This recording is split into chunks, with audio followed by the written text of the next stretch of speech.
Your Excellency, President Nur Sultan Nazarbayev, distinguished leaders of the members and observers of the SCO, सर्वप्रथम मैं संघाई cooperation organisation के सफल नेतृत्व के लिए राष्ट्रपति नजरबायेव को हार्दिक बधाई देता हूं।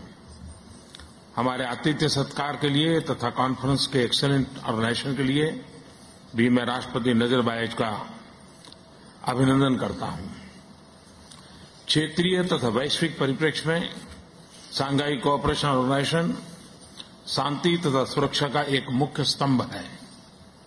भारत 12 साल की ऑब्जर्वरशिप के बाद आज एससीओ की सदस्यता ग्रहण करेगा।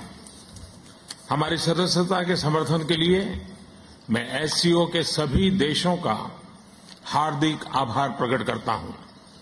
सदस्यता की एक्सपांशन के बाद एससीओ विश्व की लगभग 42% जनसंख्या, 20% जीडीपी तथा 22% भूभाग को रिप्रेजेंट करेगी।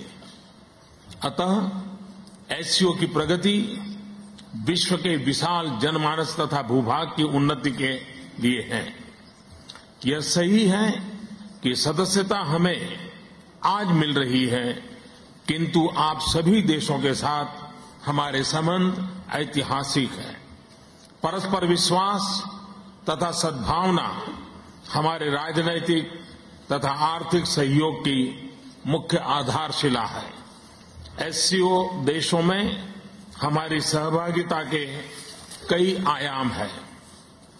ऊर्जा, एजुकेशन, एग्रीकल्चर, सुरक्षा, minerals, capacity building, development partnership, trade तथा इन्वेस्टमेंट इसके प्रमुख ड्राइवर्स हैं। भारत की एससीओ की सदस्यता निश्चय ही हमारे सहयोग को नई ऊंचाइयों पर ले जाएगी। एससीओ देशों के साथ कनेक्टिविटी भारत की प्राथमिकता है और हम इसका भरपूर समर्थन करते हैं।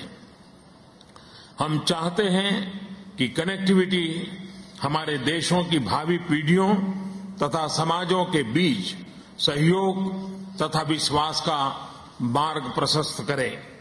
इसके लिए कनेक्टिविटी इनिशिएटिव्स अथवा परियोजनाओं की सफलता एवं स्वीकृति के लिए संप्रभुता तथा क्षेत्रीय अखंडता का आदर जरूरी तथा इनकी इंक्लूसिविटी तथा सस्टेनेबिलिटी आवश्यक है।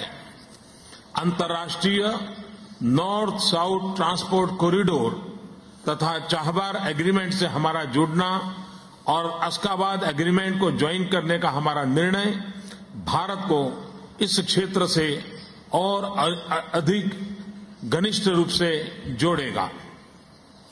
आतंकवाद मानव अधिकारों तथा मानव मूल्यों के सबसे बड़े उल्लंघनकारियों में से एक है।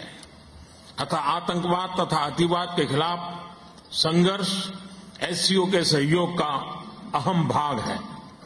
मुद्दा चाहे रेडिकलाइजेशन का हो, टेररिस्ट की रिक्रूटमेंट का, उनकी ट्रेनिंग का अथवा फाइनेंसिंग का, जब तक हम सभी देश मिलकर इस दिशा में कोऑर्डिनेटेड तथा सशक्त एफर्ट्स नहीं करेंगे, तब तक इन समस्याओं का समाधान असंभव है। इस संदर्भ में एससीओ द्वारा किए गए सुदृढ़ प्रयास अत्यंत सराहनीय है। मुझे पूरा विश्वास है कि भारत एससीओ सहयोग आतंकवाद के खिलाफ लड़ाई को एक नई दिशा तथा शक्ति प्रदान करेगा। क्षेत्रीय परिप्रेक्ष्य में अफगानिस्तान में शांति तथा स्थिरता भी एससीओ के प्रयासों से लाभ उठा सकती है। वैश्विक संदर्भ में पर्यावरण बदलाव की समस्या पर भी एससीओ अपना ध्यान केंद्रित कर सकता है।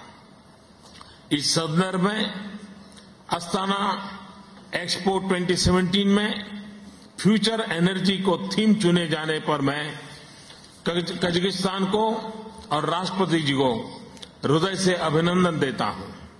आज एससीओ की जर्नी में एक ऐतिहासिक मोड़ है। भारत एससीओ के साथ एक सक्रिय तथा सकारात्मक सहभागिता की रचना के लिए तैयार तथा कटिबद्ध है। मैं एक बार फिर राष्ट्रपति नजरबायेव का इस कॉन्फ्रेंस की सक्सेसफुल ऑर्गेनाइजेशन के लिए हार्दिक अभिनंदन करता हूं। साथ ही साथ राष्ट्रपति शी जिनपिंग को चीन की आने वाली एससीओ की अध्यक्षता की सफलता के लिए मैं बहुत बहुत शुभकामनाएं देता हूं। धन्यवाद।